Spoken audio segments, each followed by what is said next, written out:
بسم اللہ الرحمن الرحیم۔ حضرت رسول اکرم صلی اللہ علیہ وآلہ وسلم سے منقول ہے کہ 3 دوست ہمیشہ ساتھ ساتھ رہا کرتے تھے، اور ایک بار وہ کہیں سفر پہ جا رہے تھے، کہیں راستے میں تھے کہ اچانک طوفان آ گیا، آندھی بارش شروع ہو گئی، تو انہوں نے پناہ لینے کے لیے ایک غار میں وہ لوگ داخل ہو گئے بارش اور طوفان سے بچنے کے لیے۔ جب وہ غار کے اندر داخل ہوئے تو ایک بڑا سا پتھر آ کے غار کے منہ پر، غار کا جو دہانہ تھا، جو راستہ تھا نکلنے کا، اس پہ آ کے لگ گیا، بند ہو گیا، جس سے راستہ پوری طرح سے مسدود ہو گیا، یعنی بند ہو گیا۔ ان کو باہر نکلنے کے لیے کوئی راستہ ان کے لیے نہیں رہ گیا۔ اس مصیبت میں وہ تھے کہ باہر سے کسی سے مدد نہیں مانگ سکتے، کسی کو معلوم نہیں تھا کہ وہ تینوں دوست کہاں ہیں، کس مصیبت میں ہیں، کس حالت میں ہیں۔ یہ تینوں اندر تھے۔ اب جب انہوں نے بڑی کوشش کی کہ اس پتھر کو ہٹا کے نکل جایا جائے، لیکن وہ پتھر اتنا سنگین، اتنا وزنی تھا کہ اسے الگ ہٹا کے نکل نہیں سکے، تو انہوں نے کہا کہ اللہ سے دعا کرتے ہیں، اب اس کے سوا کوئی چارہ نہیں ہے کہ اس مصیبت سے ہم نجات پائیں۔ لہٰذا وہ لوگ، ان لوگوں نے فیصلہ کیا کہ ہم اپنی ایک کوئی بڑی نیکی بیان کریں گے، اور اس کے بعد اللہ سے دعا کریں گے کہ اگر وہ نیکی اللہ کو پسند ہے تو پروردگار ہمیں اس مصیبت سے نجات دے۔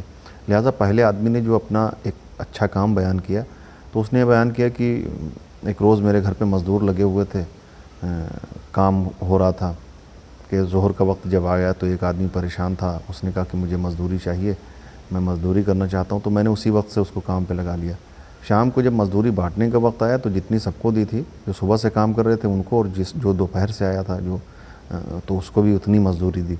تو ان مزدور میں سے ایک مزدور ناراض ہو گیا، اس نے کہا ہم لوگ صبح سے کام کر رہے ہیں، ہمیں بھی اتنی دی، اور جو ظہر سے آیا ہے اس کو بھی اتنی مزدوری دی، تو یہ اچھی بات نہیں ہے۔ تو میں نے کہا کہ یہ میرا کام ہے، جو تمہاری مزدوری مل گئی، اب تمہیں اس سے کیا مطلب ہے کہ کسی کو کتنی ملتی ہے۔ لہٰذا وہ ناراض ہو گیا اور غصے میں اپنی مزدوری چھوڑ کے چلا گیا، اس نے مزدوری بھی نہیں لی۔ جو اس کی مزدوری کے پیسے تھے اسی سے میں نے ایک جانور خریدا، اور رفتہ رفتہ اسی ایک جانور سے میرے پاس بہت سے جانور ہو گئے۔ وقت کافی گزر گیا۔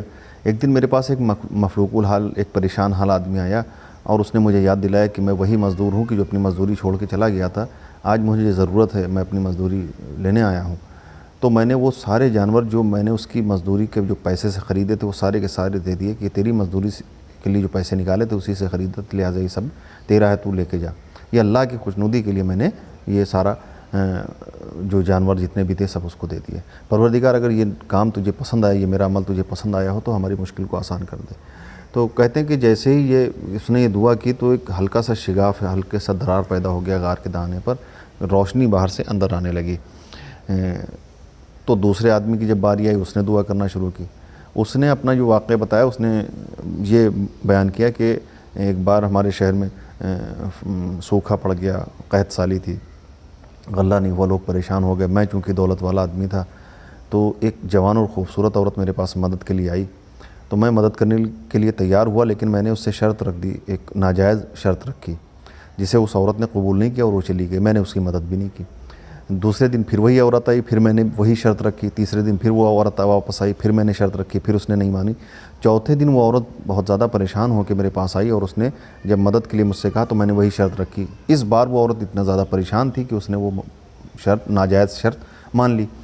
لیکن جب میں اس کے قریب جانے لگا تو میں نے دیکھا کہ وہ کانپ رہی تھی۔ تو میں نے اس سے پوچھا کہ تم اتنا کس چیز سے ڈر رہی ہو، کانپ کیوں رہی ہو؟ تو اس نے کہا کہ یہ خوف خدا ہے کہ میں اپنی بچوں کی بھوک کے لیے اتنا غلط کام کے لیے میں راضی ہو گئی، حالانکہ بہت پریشان حال ہوں۔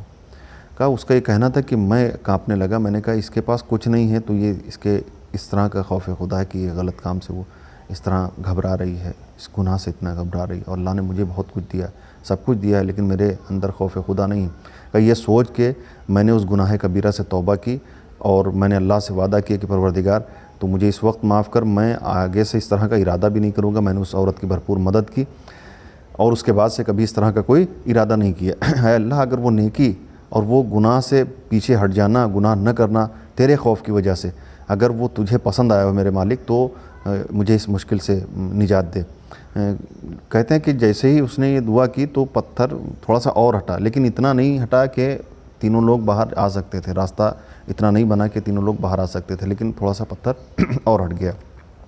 اب جب تیسرے آدمی کی باری آئی تو اس نے بیان کرنا شروع کیا کہ میں چونکہ مویشیاں چراتا ہوں، میرے پاس بہت سے جانور ہیں اور میرا کام ہی یہی ہے، تو میں ایک روز جانور چرا رہا تھا کہ مجھے والدین کی بھوک اور پیاس کا خیال آیا. میں گھر واپس آیا اور میں نے دودھ لیا, اور شام کا وقت ہو چکا تھا.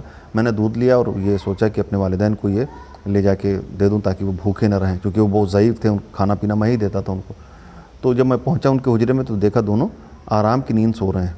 اب ایک طرف یہ کہ وہ بھوکے ہیں, دوسری طرف یہ کہ ان کے نیند میں خلل نہ پڑ جائے. میں انہیں جگانا مناسب نہیں سمجھتا تھا, اور مجھے اچھا نہیں لگا کہ میں ان کے آرام میں خلل ڈالوں, اور یہ بھی نہیں پسند تھا کہ میں چلا جاؤں پھر یہ اٹھیں اور بھوکے ہوں, تو یہ بھی مجھے برداشت نہیں تھا. لہٰذا میں وہ کاسا, وہ برتن جس میں میں دودھ لیا تھا وہ لیے ہوئے میں ان کے سرانے بیٹھا رہا, اور پوری رات میں یوں ہی بیٹھا رہا کہ جیسے ہی یہ اٹھیں گے پہلے ان کو کھانا کھلاؤں گا, پہلے ان کی بھوک کا انتظام کروں گا, اپنے ہاتھ سے ان کو دودھ پلاؤں گا, اس کے بعد میں واپس جاؤں گا. جبکہ جو مال و مویشی میں چھوڑ کے آیا تھا, جو میرے جانور چھوڑ کے آئے تھے, ان میں بھیڑیوں کا بھی خطرہ تھا, ادھر ادھر چلے جانے کا بھی خطرہ تھا, لیکن میں نے وہ ساری چیزیں چھوڑ دیں کہ جب تک اپنے والدین کو کھلا نہ دوں, ان کو سیراب نہ کر دوں, میں نہیں جاؤں گا. جب صبح ہوئی ان کی آنکھ کھلی اور میں نے ان کو دودھ پلایا, اس کے بعد میں وہاں سے ہٹا. پروردگار اگر یہ والدین کی خدمت کا یہ انداز تجھے پسند آیا ہو پروردگار, تو ہماری اس مشکل کو آسان کر دے. یہ تیسرے آدمی کی یہ کہنا تھا کہ وہ پتھر اچانک پورا غار کے دہانے سے ہٹ گیا اور بالکل صاف راستہ بن گیا, اور یہ تینوں اس مشکل سے نجات پا گئے. اب اس پورے واقعے سے آپ سمجھیے کہ تینوں کے کام, کسی نے کوئی چھوٹا کام نہیں کیا ہے اور بہت بڑے بڑے کام انجام دیے, اور اللہ کو وہ کام پسند آئے. لیکن سب سے زیادہ کام کس کا پسند آیا, کہ سب سے زیادہ عمل اس کا پسند آیا کہ جس نے اپنے والدین کے ساتھ نیکی کی, جس نے اپنے والدین کی خدمت کی, جس نے اپنے والدین کے آرام اور ان کے اطمینان کا, ان کے سکون کا خیال رکھا. لہٰذا ہمیں اس بات کو ہمیشہ ذہن میں رکھنا چاہیے کہ گھر میں والدین کی خدمت جتنی بھی ہو سکے کریں, جتنی, اور ان کی اطاعت میں کوئی کمی نہ رہ جائے, ان کے لیے سکون کا باعث بنے, ان کے لیے فخر کا باعث بنے, ان کے لیے خوشی کا باعث بنے. ایسی کوئی بات نہ ہو کہ ہماری وجہ سے ان کی آنکھوں میں آنسو آئے, ہماری وجہ سے وہ کسی تکلیف میں مبتلا ہوں, کیونکہ والدین کی دعا اور ان کے ساتھ کی ہوئی نیکی زندگی کی ہر موڑ پہ کام آتی ہے. جہاں کوئی کام نہیں آئے گا وہاں والدین کی نیکی, والدین کی ہوئی دعائیں انشاءاللہ ضرور کام آئیں گی. لہٰذا والدین کی زیادہ سے زیادہ خدمت کرتے رہیں, زیادہ سے زیادہ ان کی دعائیں لیتے رہیں. انشاءاللہ زندگی کے ہر موڑ پر یہ دعائیں, یہ نیکیاں کام آتی رہیں گی, اور بڑی سے بڑی مشکل انہی نیکیوں کے بدلے میں آسان ہوتی رہے گی, راستے سے ہٹتی رہے گی. آج کے لیے اتنا, باقی انشاءاللہ اگلے ویڈیو میں. السلام علیکم, خدا حافظ.